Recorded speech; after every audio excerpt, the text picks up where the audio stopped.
11th physics second part. इसमें जो unit है सबसे पहले वो है इलास्टिसिटी। इलास्टिसिटी प्रत्यास्थता। प्रत्यास्थता क्या होती है ये चीज बता दी गई थी।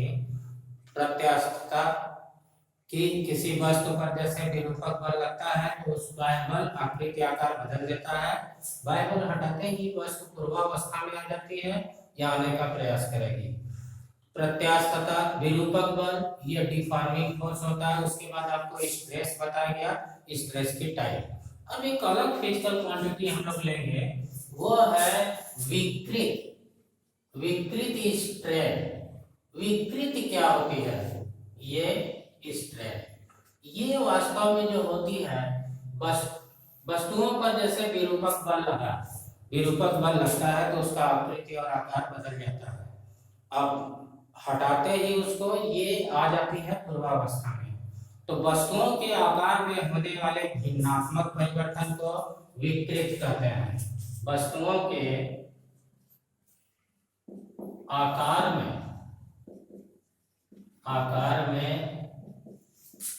होने वाले भिन्नात्मक परिवर्तन को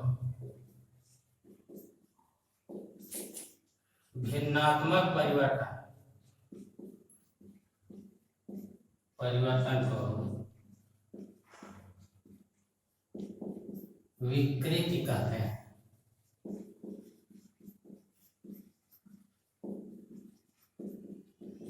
मतलब चेंज इन से अपॉन ओरिजिनल से। स्ट्रेन क्या होती है? It is the ratio of change इन से अपॉन ओरिजिनल से।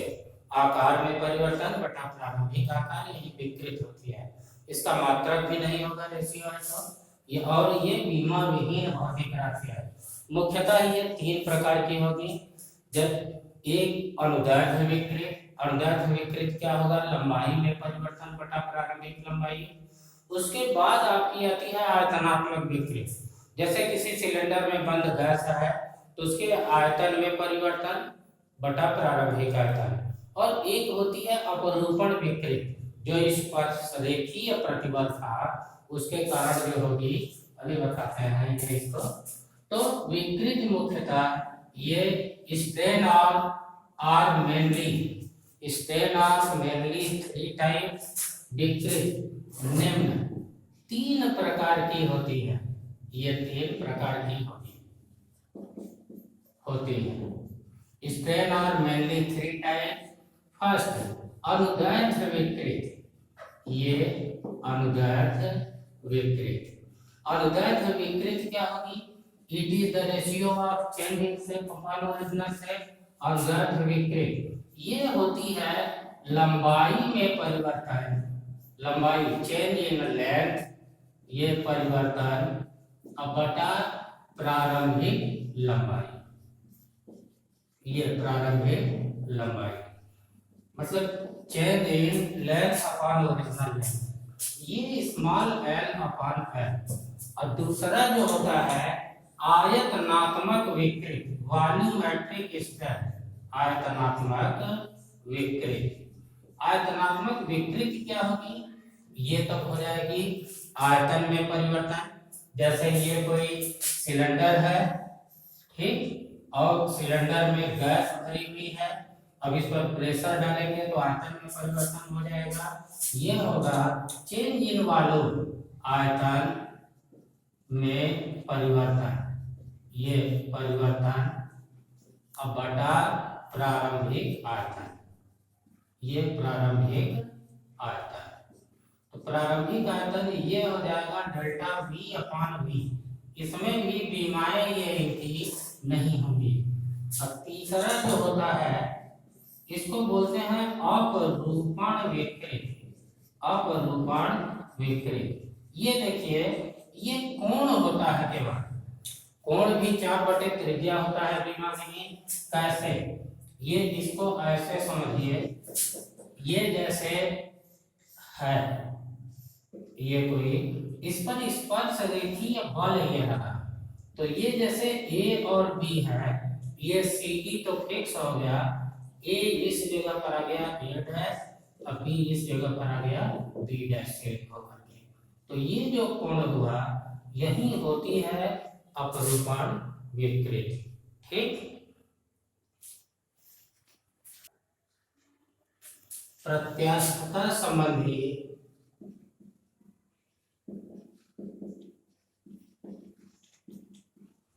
हुक का नियम, हुक साइंटिस्ट है, हुक का नियम, प्रत्यास्थता संबंधी हुक का नियम, हुक्स लॉ फॉर इलास्टिसिटी।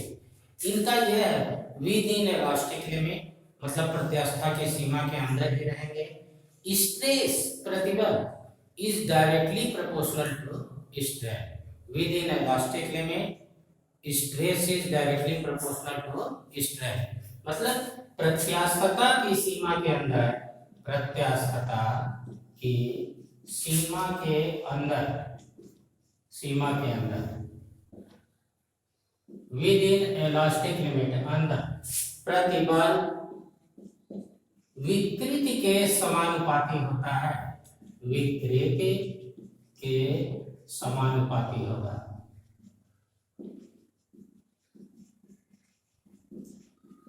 फिर से ध्यान दे लीजिए, within elastic limit stress is directly proportional to strain, प्रत्यास्थता की सीमा के भीतर प्रतिबल विकृति के समानुपाती होगा। स्ट्रेस मीन्स प्रतिबल, ये directly proportional to strain, strain ये विकृति। तो यहाँ एक समानुपाती नियतांक देंगे, तो प्रतिबल ये क्या हो जाएगा, प्रतिबल इक्वल टू ई इंटू विकृति। ई एक नियतांक है जिसे हम कहते हैं यहाँ, ये ई इक्वल टू हो जाएगा प्रतिबल, प्रतिबल अब बटा विकृति। ध्यान में लीजिएगा, प्रतिबल बटा विकृति। यहाँ नियतांक कैपिटल ई को प्रत्यास्थता गुणांक कहते हैं, प्रत्यास्थता गुणांक। इसको इंग्लिश में बोलेंगे मॉडुलस ऑफ इलास्टिसिटी। तो इलास्टिसिटी हम लोग का चैप्टर चल रहा है, इलास्टिसिटी बताए कि ये पदार्थों का गुण होता है। ठीक, तो इसमें विरूपक बल, प्रत्यास्थता, प्रत्यास्थ और अप्रत्यास्थ वस्तुएं, उसके बाद आपको बताया गया था कि प्रतिबल, stress, stress are mainly 3 types, ये भी लॉन्गिट्यूडनल, उसके बाद नॉर्मल अभिलंब और स्पर्श रेखीय प्रतिबल। उसके बाद विकृति आया, विकृति change in shape upon original shape था, ये भी 3 प्रकार की चली गई, अनुदैर्ध्य प्रतिबल, अनुदैर्ध्य विकृति, आयतनात्मक विकृति, उसके बाद अपरूपण विकृति। उसके बाद ये आया प्रत्यास्थता। प्रत्यास्थता क्या होता है, प्रतिबल बटा विकृति, यही प्रत्यास्थता संबंधी हुक का नियम है। ठीक, अब ये जो प्रत्यास्थता गुणांक होता है, ये भी जैसे हम स्ट्रेस ले लिए थे कि मेनली 3 टाइप, स्ट्रेन 3 टाइप, तो प्रत्यास्थता गुणांक भी 3 प्रकार के होंगे।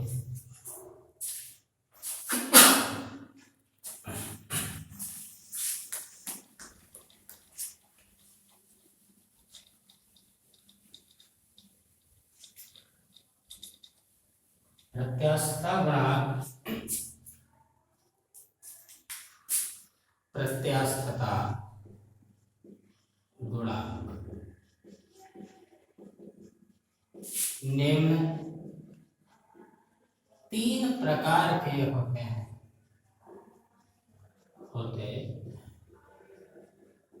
पहला यंग प्रत्यास्थता गुणांक, ये केवल ध्यान दे लीजिएगा, यंग प्रत्यास्थता गुणांक ओनली इन सॉलिड, केवल ठोस में होगा, यंग प्रत्यास्थता गुणांक, इसको बोलते हैं यंग्स मॉडुलस, ये केवल ठोस में होगा, इसे वाई से रिप्रेजेंट करते हैं।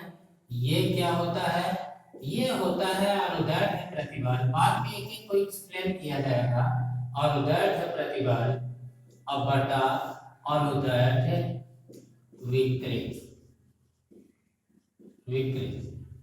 और दूसरा जो प्रत्यास्था गुणांक होगा ये आता है,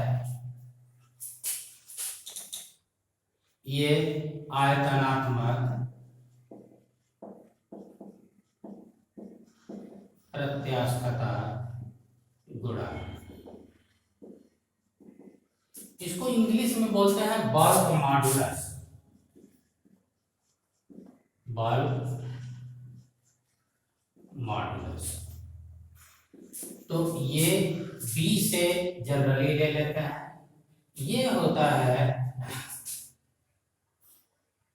अभिलंब प्रतिबल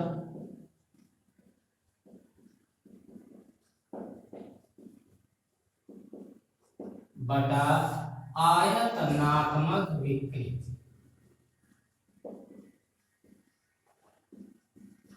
normal stress upon volumetric stress. एक जो तीसरा आता है जिसको कहते हैं दृढ़ता गुणांक, ये होता है modulus of rigidity. Modulus of rigidity ये ईटा से लेते हैं। ये आता है आपका स्पर्श रेखीय प्रतिबल बटा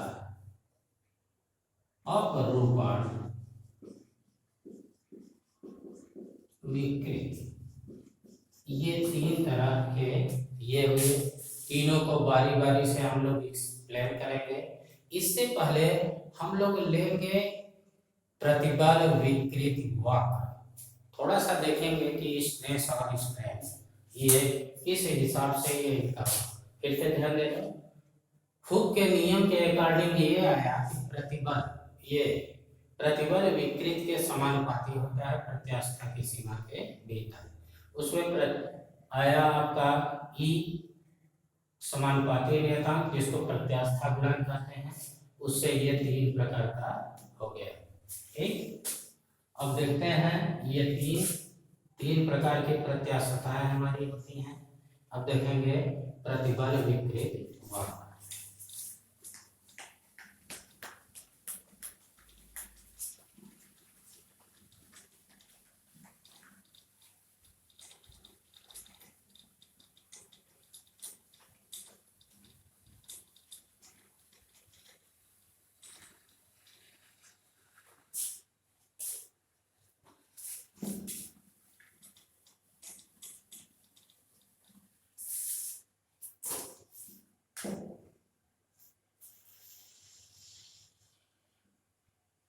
ये नेक्स्ट प्रतिबल विकृत वक्र। प्रतिबल और विकृत वक्र ये किस हिसाब से आपका प्रतिबल और विकृत वक्र आता है। प्रतिबल ले लीजिए इस साइड, ठीक, वाई एक्सिस पर, और विकृत लेंगे ये यहाँ। प्रतिबल उस साइड, विकृत इस साइड। ये एक्स एक्सिस पर प्रतिबल, वाई वाले पर विकृत। ये देखिए जैसे जैसे कोई तार है उस पर लोड आप लगाते जाओगे, स्ट्रेस और स्ट्रेन लेकर के उनके बीच ग्राफ खींचेंगे, तो ये जहां तक सीधे रहेगा वो ए, ये इनकी अनुक्रमानुपाती सीमा है। उसके बाद ये वक्र थोड़ा सा टर्न करने लगेगा ये, तो यहाँ तक तो ये इसकी ओ ए अनुक्रमानुपाती सीमा, यहाँ तक प्रत्यास्थता की का गुण है, ये प्रत्यास्थ सीमा। इसके बाद ये वक्र थोड़ा सा ये नीचे आएगा, यहाँ तक वस्तु में प्रत्यास्थता का गुण विद्यमान होता है। यहाँ तक तो ये आ जाएगी इसी रास्ते, लेकिन यहाँ आ गई सी, जब ये एंड पॉइंट आ जाता है तो ये परमानेंट डिफॉर्मेशन हो जाता है ओ डैश। उसके बाद ये जाएगा ये इस तरह से लेकर के ये इस तरह यहाँ से यील्ड हो जाता है, और ये यहाँ पर ये इसकी ब्रेकिंग पॉइंट है, सी यील्ड पॉइंट है। यहाँ पर आने के बाद परमानेंट डिफॉर्मेशन ये इनका हो जाता है, प्रतिबल विकृति वक्र। ये ओ से ए तक ये आएगी अनुक्रमानुपाती सीमा, अनुक्रमानुपाती सीमा। ये इसका मतलब ये हुआ कि ओ से जब ए तक ये आता है तो प्रतिबल विकृति के बिल्कुल डायरेक्टली प्रोपोर्शनल होती है, लेकिन बी तक ये इसमें प्रत्यास्थता का गुण रखता है। तो ये ओ बी यहाँ तक आपकी प्रत्यास्थता की सीमा आ जाती है, प्रत्यास्थता की सीमा, ठीक। और उसके बाद ये सी पराभव बिंदु, सी पराभव बिंदु ये एंड पॉइंट है एक तरह से, और ओ ए ओ डैश जो होता है ये स्थायी विरूपण, ये, और डी जो है ये भंजक बिंदु है, ठीक। और ई पर आकर के वो खींचते, मतलब कि ये है क्या, बढ़ते भार के कारण खींचे तार का व्यवहार। एक तार है, धीरे धीरे भार बढ़ाते जा रहे हैं, उनका प्रतिबल और विकृति लेते जा रहे हैं, और उनके बीच ग्राफ खींचेंगे तो ओ से ई तक आपका अनुक्रमानुपाती सीमा रहेगी, मतलब प्रतिबल डायरेक्टली प्रोपोर्शनल टू विकृति। बी तक प्रत्यास्थता की सीमा है, यहाँ भी लोड हटा दिया जाए तो इसी रास्ते से वस्तु आ जाएगी। सी पर यील्ड पॉइंट आ जाता है तो ओ डैश परमानेंट डिफॉर्मेशन हो जाता है, और लोड बढ़ाते जाएंगे तो डी पर आ जाती है इनकी भंजक बिंदु। भंजक बिंदु आने के बाद यदि आपने पूरा लोड हटा दिया, रिमूव कर दिया, तो भी तार धीरे धीरे खींचते हुए पतला होगा, अब पतला होने के बाद अंत में जाकर के टूट जाएगा। तो ये प्रतिबल विकृति वक्र का थोड़ा सा आइडिया है। इसके बाद हम लोग तीनों प्रत्यास्थता जो यंग प्रत्यास्थता है इसको एक्सप्लेन किया जाएगा।